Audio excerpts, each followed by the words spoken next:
Hey ladies, welcome back for another Golden Nugget episode of Elite Life with Sam. I'm Sam and I'm so glad you're here. Listen, the Golden Nugget is really growing into something that I never expected. We're getting so much feedback and so much attention from you guys on these, and I'm really excited because I'm able to apply things, real life things that I've gone through or learned in my life, whether it be in motherhood or just life or in business. And I just have to say thank you guys so much for all of your interaction on our socials, all of your feedback. I know you guys love asking for a friend with Sam and Danny, but this one has really started gaining traction and getting a lot of feedback, and I'm really excited that this is resonating with you guys. Don't forget that you can send in your questions or suggestions for any episode, but especially the Golden Nuggets. If it's something that you want to hear us talk about, my ears are open and I would be more than happy to address whatever the topics are. So today, this is actually something that I experience a lot because my husband and I own multiple businesses together, and I am in a male-dominated industry, in the automotive industry. We own a custom shop. We also own a powder coating outfit, and we have a custom line of forged wheels. And I have to say that I get mixed reviews from the men that we deal with in our industry because I don't approach most of our business dealings, I guess, as the average women in their lives. And so I get feedback everywhere from, wow, she's kind of bitchy, or I expected her to be a bigger bitch than she is, to I'd prefer to deal with Sam. It's just kind of all over the place. So here's something that I've realized that kind of makes me stand out, is that one, this is not new for me. I grew up in male-dominated spaces. My dad owned a construction company and he was a single parent. So I was on the job sites with him a lot. I actually worked behind the scenes in his business, writing contracts, things like that, estimates. And so I wasn't a stranger to male-dominated spaces. So it just kind of felt like second nature to me. However, I've also worked in a lot of female-dominated spaces. I was in the boutique industry for a while. I was in retail for a long time. I was also in the makeup industry for a while. And so one of the major differences that I've noticed is the way that women and men approach conversations,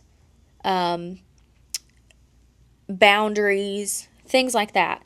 And a lot of times women think that logic is void of emotion. They approach logical thinking as being cold or emotionless, and that couldn't be further from the truth. Logic actually does have an emotion. The emotion of logic is confidence, it's calm, it's clarity. And so I would urge you to start reframing your concept of approaching issues logically as approaching issues calmly and confidently. So we tend to talk about emotional regulation, but what if we thought of it more as emotional elevation? We stop just aiming for not losing it, and we start aiming for emotional leadership. We're very reactive when we're triggered, and we give a lot of our power away when we become reactive in a conversation or a situation, especially with men, because as soon as men get us to react to something, then they can use the phrase, "Stop being so emotional." Now, we as women know that men are just as emotional as women. They just tend to have a better regulation over those emotions. So, when you think about being logical, you're actually controlling your emotional reactivity. Logic isn't just what you say, it's the emotion behind how you say things. So when you speak from a place of logic, it actually has a tone. It isn't loud, it isn't forceful. It's actually very persuasive, and it's very level and clear. Calm is a power move. If you're standing up and going, nobody's listening to me, everybody's speaking over me, no one ever pays attention, you've given a portion of your power away. So you can start by pausing and speaking in a calm and collected tone. So how do you learn to master your emotions and fall back into logic? So logic isn't the opposite of emotion, it's the anchor for your emotions. So when you're asked a question, it's okay to pause. Look directly in the other person's eyes, take a breath, and then answer. And that gives your nervous system a chance to breathe, refocus, and answer not from a reactive state, but from an action standpoint. You want to regain the control over the conversation. You want to present yourself as the leader of that conversation. You're not following where they're telling you the conversation is going to go. You're taking a lead stance and saying, hey, this is what I'm comfortable talking about. This is my boundaries. This is how this conversation is going to go, so on and so forth. When you're clear-headed, you feel safer to proceed. When you speak with logic, you actually sound more grounded and you're heard more often. When you act from a place of reason, your energy begins to feel more regulated and you begin to respond with fact. So how do you do this in the concept of speaking of boundaries? So instead of saying, you always do XYZ, you always cross the line. Instead, you say, when you do this, it doesn't really work for me, so this is what I'm going to need from you moving forward. If we're speaking of parenting, you want to pause before you go into what's called emotional mirroring. Instead of matching their meltdown, you are actually going to be the emotional anchor in the room.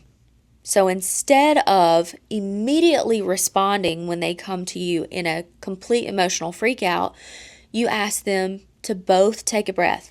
You and I both take a breath, maybe pause, and come back to this when we're both calm. How do you do this in marriage? You don't react. You pause, you revisit, and you say, why don't you let me know when you're in a place where we can speak about this logically and calmly? I need to take a moment for myself. I'm going to give you a moment for yourself, and let's revisit this when we're both calm. Now, business, this is such a hot topic. I am constantly telling my husband, this conversation doesn't have to be emotionally charged. You don't have to approach this from an emotional space.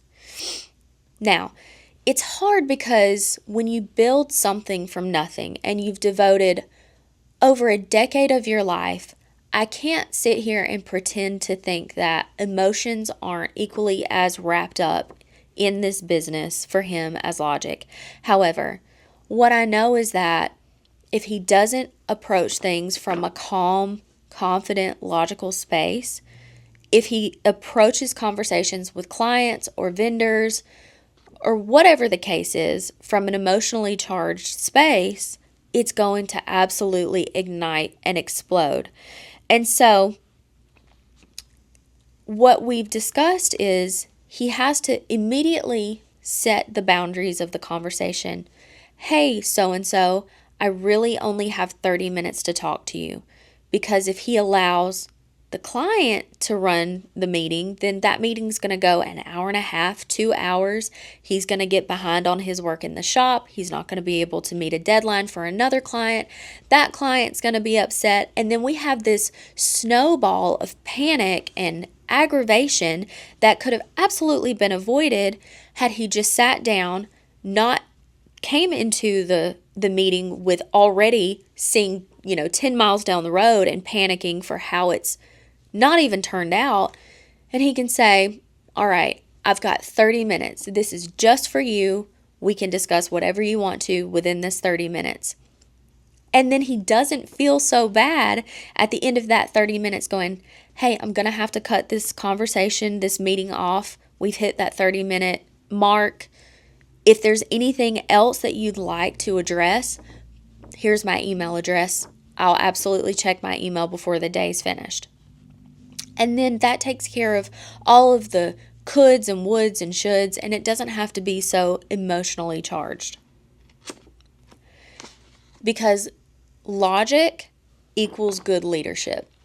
Listen, here's the bottom line. Boundaries don't have to be battles. Logic isn't cold. It's just clear.